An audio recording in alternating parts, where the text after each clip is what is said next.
It's time for Drummer Nation.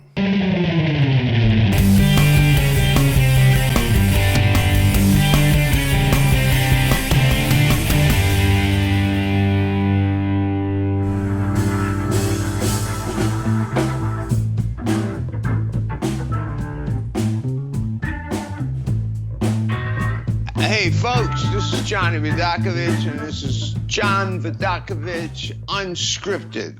That's the name of the show, and I hope you like it. I'm just going to talk about stuff that, whatever comes to my mind. Some of it has to do with drums. Some of it has to do with, the things that have happened to me being a drummer, which normally don't happen to a lot of people, like going to the wrong city at the wrong time in the wrong place. And which brings to mind one time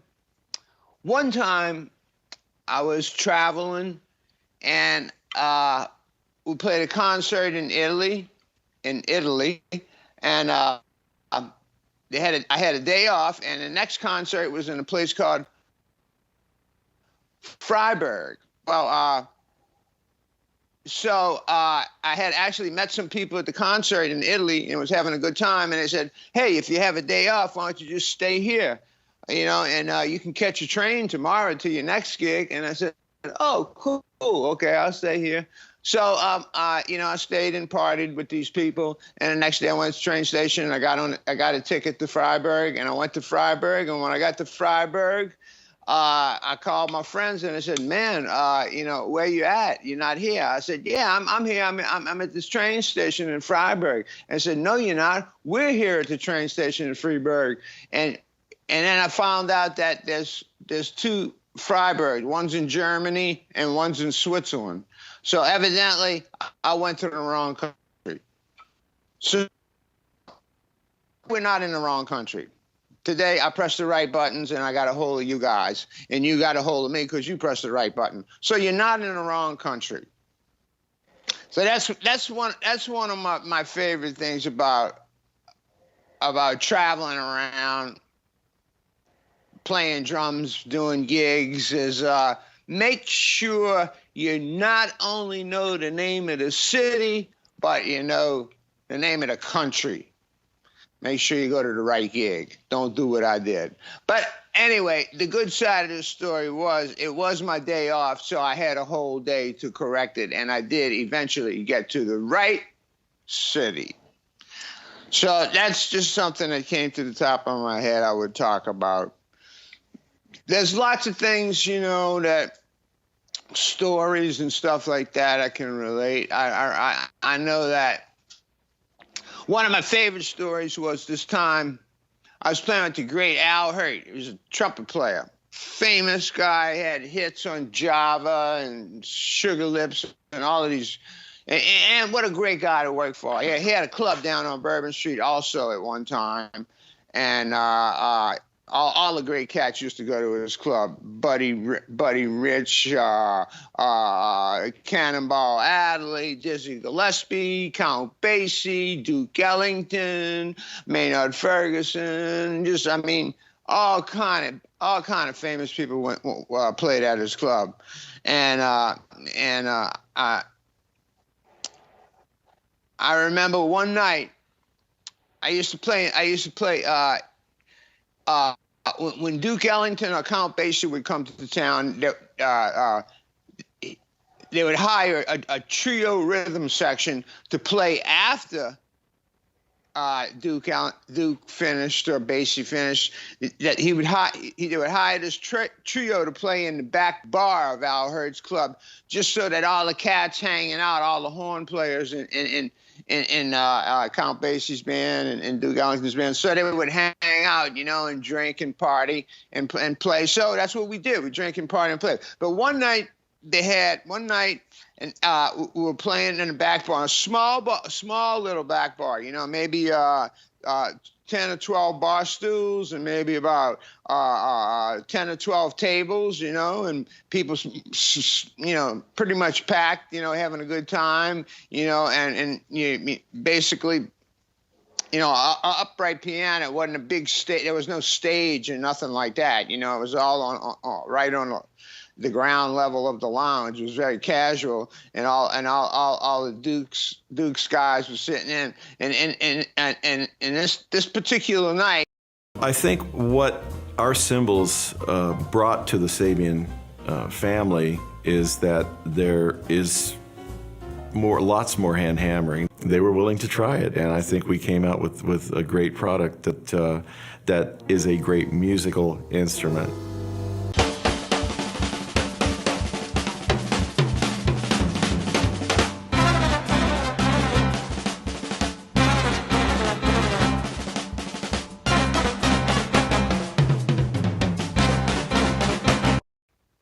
We were playing, and Money Johnson was playing trumpet, sitting in, laughing. And then in walks Paul Gonsalves, the saxophone player, comes strolling in, man, like kind of dragging his feet, kind of pretty much spaced out looking. And he's playing, and I remember there was this pretty lady in the audience, an older lady, and she had kind of puffy hair. This is back in the late 60s or early 70s, an older lady. And she says to Paul, she's sitting down in the chair, and she says to Paul Gonsalves when he passes by, she says, "Can you play Raindrops Keep Falling on My Head?" That song that goes, "Raindrops keep falling on my head." Da-dun, dun, dun, dun, dun, dun. That song there, right? So, he looks at her, and he's like, he's all drunk looking, and he looks at her, and he gets his horn, and he tells the piano player, E flat, whatever, and and here's the tempo. He starts playing. And he gets real close to the lady with the bell of the horn, and he puts the bell of the horn right in her face. And she's sitting in a chair, and he's standing up. And he puts the bell right in her face, and he goes, "Va, va, va, va, va, va, va, va, va, va, va, va." All this beautiful subtone. I have never heard this song played so beautifully in all my life. That is one of my favorite memories in life. Paul Gonsalves playing Raindrops Keep Falling on My Head with the bell of the horn 3 inches from this lady's face. And I mean, you could hear a pin drop. There's so much tone in his sound. I'll never forget it as long as I live. And then he leaves and goes to the Pancake House. And the next night, when he gets to the gig, he doesn't have a horn. So 5 minutes before the show started, the big Duke Ellington show, and Paul Gonsalves don't have a horn. Here comes the waiter, because the Pancake House was right next door. Here comes a waiter with an apron and his shirt on, a waiter runs over to Al Hurt's club, and he goes, "Here you go, Mr. Gonsalves, you left your horn in here last night." Hands him his horn right before the gig. I mean, 3 minutes before the gig, man. Yeah, he was wild, man. I had a lot of fun, man, back in them days, man. I used to get to play with all, sit in and jam with all of these very beautiful, famous, monstrous playing cats, man. It was just a great time. I had a great time playing, and so that was one of my beautiful memories, man. Paul Gonsalves, I can hear it in my ear just like it was yesterday.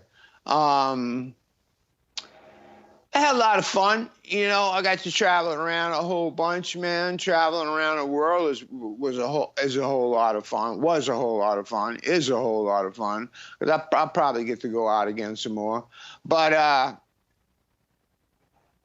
I'd say traveling with Joe Sample and Randy Crawford, was probably the most traveling I did in a small amount of time. Like, we went around the world at least twice, and there's a lot of one-nighters in all kind of different countries, every place from Turkey to Lithuania to Australia to New Zealand. I mean, all over the place, up in Asia, and all up that way. And, oh, man, it is really tripping with Joe all over Europe, So I mean, that's nothing but just beautiful stories, man.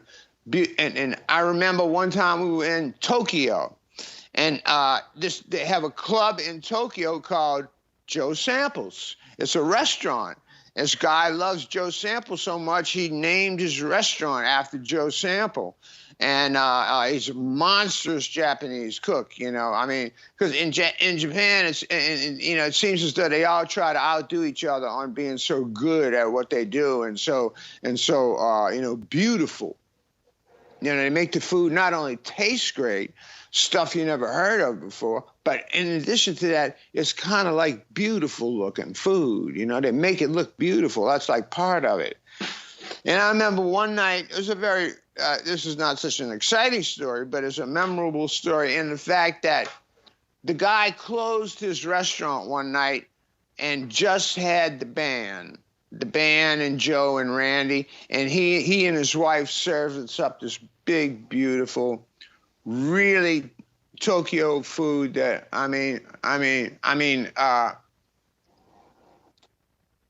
like nothing I've ever eaten before. It was truly some of the most exciting food, original. I mean, I've never seen that. 90% of it I'd never eaten before, and it was totally phenomenal.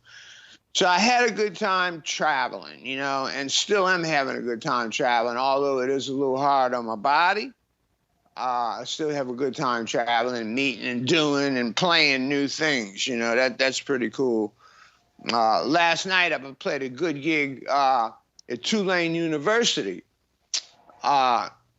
with two of my best old buddies, James Singleton, the bass player, and Michael Polera, great piano player.